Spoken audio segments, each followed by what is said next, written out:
부부입니다. 맞벌이 부부이고 각자가 벌어오는 돈은 따로 관리했어요. 저는 이제 30이 되었고 남편도 30대 초반이라서 아직 아이 계획은 없습니다. 빠르면 내후년쯤부터 가질 계획이에요. 미래를 대비한 적금과 핸드폰비나 아파트 관리비 같이 달달이 고정적으로 빠져나가는 금액을 남편이 벌어오는 수입에서 쓰기로 했고, 제가 벌어오는 돈으로는 대출금이자와 자동차 할부금을 책임지기로 했습니다. 생활비는 서로 반씩 부담하기로 했어요. 친정어머니는 저희가 정한 결정을 썩 마음에 들어하지는 않았어요. 그렇게 내야 할 것들 전부 내더라도 돈이 꽤 남을 텐데 굳이 제가 아니어도 좋으니 누군가 한 사람이 나머지 돈을 알뜰하게 관리하는 게 좋은 방법 아니겠냐고 하셨어요. 두 사람 벌이는 합쳐서 500원저리 정도 됩니다. 누가 더 돈을 많이 번다고 하기 어려울 정도로 남편과 저의 수입은 비슷한 편이고요. 그런데 남편이 벌어오는 돈 중에 주식 같은 걸로 부수입이 꽤 많았는데 매달 금액이 다르니 관리가 어렵겠더라고요. 그래서 각자 관리하게 된 거예요. 남편이 주식이나 코인 같은 걸 하면서 매달 넉넉한 수익을 낸다고 보장하기 어렵기 때문이지요. 낼 거 다 낸다고 하더라도 각자 앞으로 달에 100만 원씩은 남았기 때문에 저희 형편에 각자 필요한 곳에 쓰기에는 넉넉한 금액이기도 했어요. 저도 남편처럼 주식 같은 걸 투자해서 돈을 벌고 싶었지만 워낙 겁도 많은 데다가 원금을 날릴 수도 있다는 사실 때문에 저는 그냥 따로 저금 통장을 하나 만들었어요. 이제 1,500만 원 정도 모여 있습니다. 남편도 모으고 있다고 하기는 하는데 제가 볼 때는 남은 돈만큼 주식이나 코인을 하면서 돈을 더 챙기거나 날리고 있는 것 같은데 얼마나 모았는지는 모르고 있습니다. 각자의 돈은 서로 터치하지 않기로 약속했기 때문이에요. 서로 남는 돈을 관리하는 방식이 틀린 것처럼 저와 남편은 돈 개념에 있어서는 많이 틀린 편이에요. 저는 알뜰한 편은 아니지만 씀씀이가 해픈 것도 아닙니다. 결혼 생활 3년간 갖고 싶은 것들이나 필요한 것들 다 사면서도 돈을 꽤나 모았으니까요. 남편의 경우는 조금 달라요. 돈을 써야 할 때는 아까워하지 않고 팍팍 쓰는데 아닐 때는 또 그렇게 짠돌이일 수가 없어요. 저한테 선물도 자주 해주고 다 좋은데 단 하나 단점이 있다면 먹는 데 쓰는 돈을 그렇게 아까워해요. 같이 장을 보러 갔는데 오렌지 주스가 마시고 싶어서 카트에 담으니 돈 아깝게 무슨 과일 주스냐고 말하면서 값싼 과일향이 첨가된 음료수로 바꿔버려요. 그리고 제가 그날이 되면 소화가 잘 안 돼서 요거트 같은 걸 사거든요. 그러면 또 저보고 뭐 그렇게 사치스럽냐면서 우유를 집어와요. 자기가 집에서 밥솥으로 만들어준다고요. 집에 와서 만들어주면 불만이라도 안 생기겠는데 가뜩이나 그날이라 예민해져 있는데 제가 먼저 화내면서 짜증을 부리기 전까지는 귀찮다고 만들어주지도 않아요. 하루는 이런 걸로 짜증 부리는 것도 아닌 것 같아. 퇴근길에 제 돈으로 요거트 몇 개를 사다 놨어요. 제 돈 주고 사온 거는 또 별말 하지 않고 저 없을 때마다 몰래 하나씩 꺼내 먹더라고요. 고기도 제일 값싼 부위만 고집해요. 간을 세게 해서 먹으면 사구려 부위도 맛있게 먹을 수 있다고요. 돼지갈비찜이라도 먹으려 치면 국물용 등뼈를 사가지고 그걸로 해먹어야 했어요. 라면도 인터넷에서 무슨 업소에서 쓰는 대용량 스프를 사가지고는 사리면을 가져다가 끓여 먹게 했습니다. 국물이 남으면 자기가 도시락으로 싸가서 다음날 밥 말아먹겠다고 버리지도 못하게 하고요. 밥 말아먹을 만큼 양도 안 되는데도 그걸 버렸다가는 그렇게 해퍼서 돈은 언제 모으냐고 잔소리를 시작합니다. 라면 스프가 제품에 있는 거랑 똑같다고 해도 사리면으로 끓여 먹으면 그 맛도 안 나요. 생필품 같은 거 살 때는 먹는 거보다 더해요. 남편은 씻을 때 샴푸 말고 아무것도 안 써요. 바디워시도 없고 세안제도 없어요. 오직 리필용으로 파는 대용량 샴푸 하나 사서 그걸로 머리부터 발끝까지 다 씻어요. 그걸로 그날 신은 양말이랑 팬티까지 세탁하고 나와요. 저한테 시키는 게 아니니 크게 불만은 없는데 세탁소에 드라이클리닝 맡기는 것도 싫어해서 제가 필요해서 2,000원 주고 스프레이용 섬유탈취제 하나 사왔더니 저보고 제정신이냐고 입에 거품을 물고 잔소리를 한 적도 있어요. 어느 정도 절약하는 건 애교로 봐주겠는데 솔직히 이런 식으로 아낀다고 가게에 엄청나게 보탬이 된다는 느낌도 없고 남은 생활비는 저금으로 돌리기는 하는데 그 액수가 그렇게 크게 와닿을 정도는 아닙니다. 말씀드렸다시피 남편이 또 써야 할 때는 아끼지 않고 쓰는 편이라서.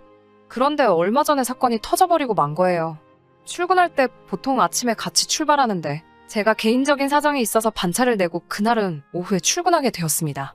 생각보다 아침에 봐야 할 일이 금방 끝나버려서 시간이 남아서 집 청소나 대충 해두고 출근을 하려고 했어요. 전날 저녁에 남편이 친구들하고 게임하면서 마시던 맥주캔을 버려두지 않고 컴퓨터 책상 위에 그대로 두었더라고요. 빈 맥주캔들을 정리하다가 마우스를 건드려서 남편 컴퓨터에 전원이 들어왔어요. 컴퓨터 화면에 이메일이 열려 있었는데 핸드폰 게임 결제 내역이 떡하니 띄워져 있더라고요. 그 금액은 자그마치 30만 원이나 되었어요. 저는 깜짝 놀라서 남편 이메일을 뒤적 결제 내역 몇 개를 더 찾아봤어요.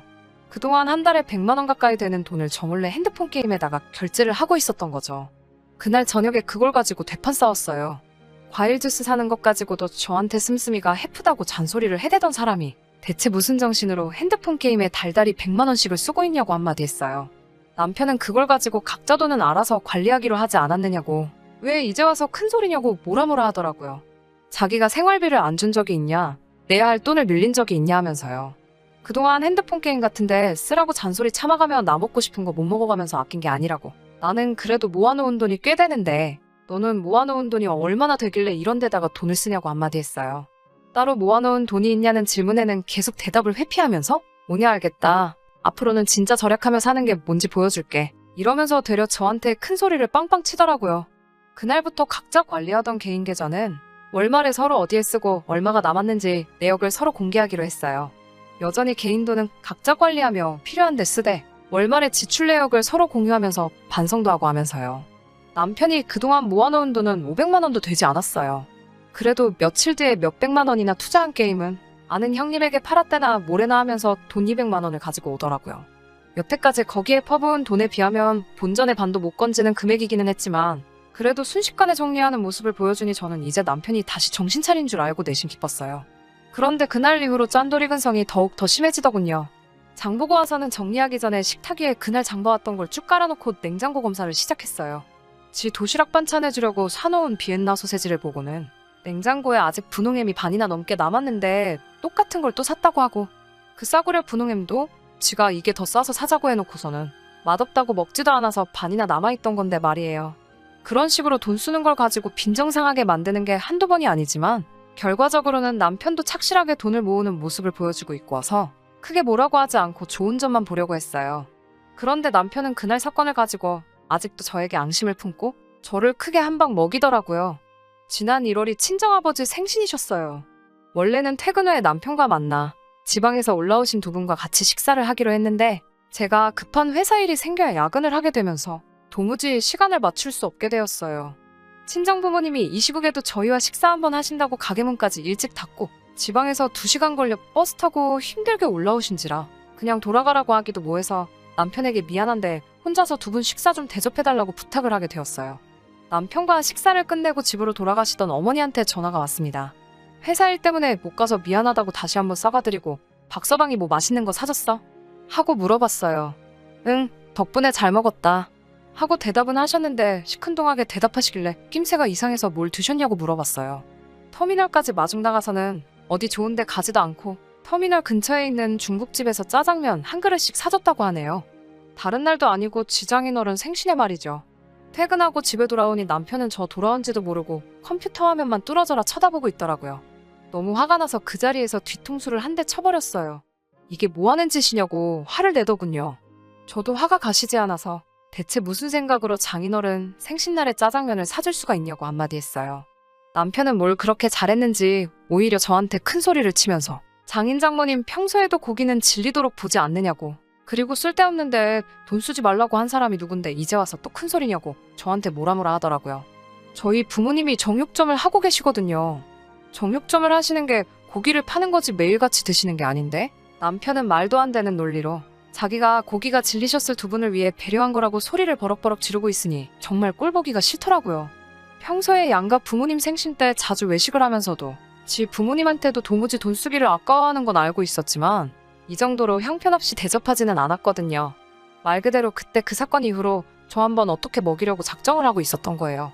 거기에 제가 회사 일 때문에 같이 있지도 못하게 되었으니 속으로 때는 이때다 하면서 얼마나 쾌재를 불렀을까요? 둘 사이의 일을 가지고 저희 부모님까지 끌어들여 저에게 한 방 먹이려고 하는 거지 같은 심보를 보고 있자니 저도 똑같이 해주지 않으면 적성이 풀리지 않겠더라고요. 그리고 벼르고 벼르다가 드디어 지난 구정 때 일입니다. 일정은 시댁에 먼저 들려 이틀을 보내고 친정에 들러 하루, 그리고 집으로 돌아오기로 했어요. 저는 제가 준비한 선물 상자를 들고 차에 탔어요. 남편이 그걸 보고 뭐냐고 묻길래 시부모님 드리려고 옷 좀 몇 벌 샀어 라고 대답만 해줬어요. 에이 무슨 명절에 선물이야 하면서 뭘 그렇게 옷을 많이 샀어 하는데 표정은 웃고 있는 걸 보니 제가 지네 부모님 거 신경 써서 준비한 거라고 생각했는지 기분 하나만큼은 좋아 보이더라고요. 그 안에 뭐가 있는지도 모르고 말이에요. 시부모님 뵙자마자 인사드리고 선물 상자를 내밀었어요. 두 분도 상자 받을 때 기분 좋아라 하시다가 상자 안에서 옷을 꺼내 펼치시더니 표정이 굳으시더라고요. 얘야, 옷이 좀 많이 큰 것 같다? 네, 알고서 산 거예요. 어머님, 아버님 세탁소 하시잖아요. 백화점에 갔는데 옷들이 마침 사이즈 큰 것들만 다 특가로 팔고 있길래 줄여서 입으시면 될 것 같아서 여러 벌 집어왔어요. 사이즈 줄이는 거 두 분한테는 일도 아니시잖아요. 이렇게 사니까 돈도 엄청 절약되고 좋더라고요. 네, 저는 세탁소를 운영하시는 시부모님께 일부러 사이즈가 큰 옷 선물을 해드린 거예요. 남편이 친정부모님 정육점 하시는 걸 가지고 고기 사드릴 필요가 뭐가 있냐고 따졌으니 저도 똑같이 세탁소 하시는 시부모님께 옷을 직접 수선해서 입으시라고 준비했습니다. 저도 남편과의 유치한 싸움에 시부모님을 끌어들인 게 죄송하기는 했지만 아무것도 모르고 여태껏 기분 좋아하던 남편 표정이 일그러져 있으니 속 한번 후련하더라고요. 남편이 저희 부모님 짜장면 사드릴 때도 이런 기분이었을까요? 남편은 시부모님 앞에 계신 것도 신경 쓰지 않고 저한테 뭐라 한마디를 하더라고요. 저보고 유치하게 1억이냐고 따지길래 저도 일부러 시부모님 들으시라고 그러면 장인어른 생신날 두 분한테 짜장면 한 그릇씩 대접한 건 괜찮고? 하고 말하면서 남편이 저희 부모님한테 한 행동 그리고 각자 관리하던 돈 가지고 쓸데없는데 몇백만 원 날려먹은 사건들을 낱낱이 시부모님 앞에 말해버렸어요.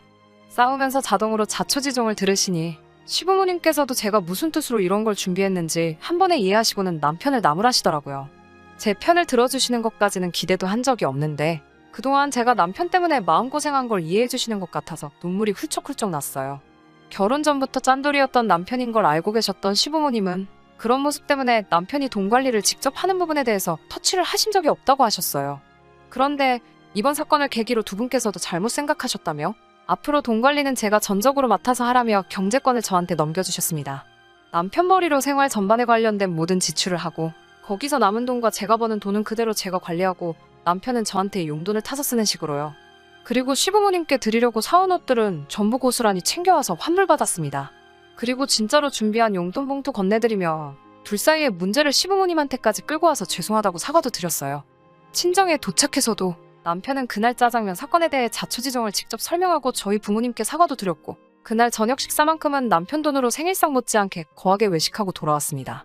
물론 남편이 강제적으로 사지 못하게 했던 먹거리나 생필품들 사게 되면서 가계 지출은 조금 늘어난 건 사실이에요.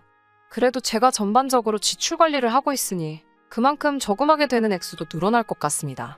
남편은 아직도 호시탐탐 자기 돈 자기가 관리할 기회만 노리고 있는 것 같아요.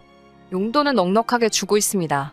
혼자 관리할 때보다 줄겠지만 그걸로 주식을 하든 코인을 하든 어떻게든 불려서 필요한 데 쓰라고요. 물론 요즘 같은 상황에 주식 함부로 건드리는 거 아닌 거 알고 있지만 이제 자기가 자기 돈은 알아서 굴리게 되었으니 허튼데 돈 쓸 일도 없겠죠? 또 허튼데 돈 썼다가는 그 용돈마저도 끊어버린다고 엄포를 놓았어요. 제가 준비한 이야기는 여기까지입니다. 이제 남편이 돈 가지고 뻘짓하는 일은 없겠지만 또 다른 이야기거리가 생기면 나중에 또 사연 한번 보내보도록 할게요.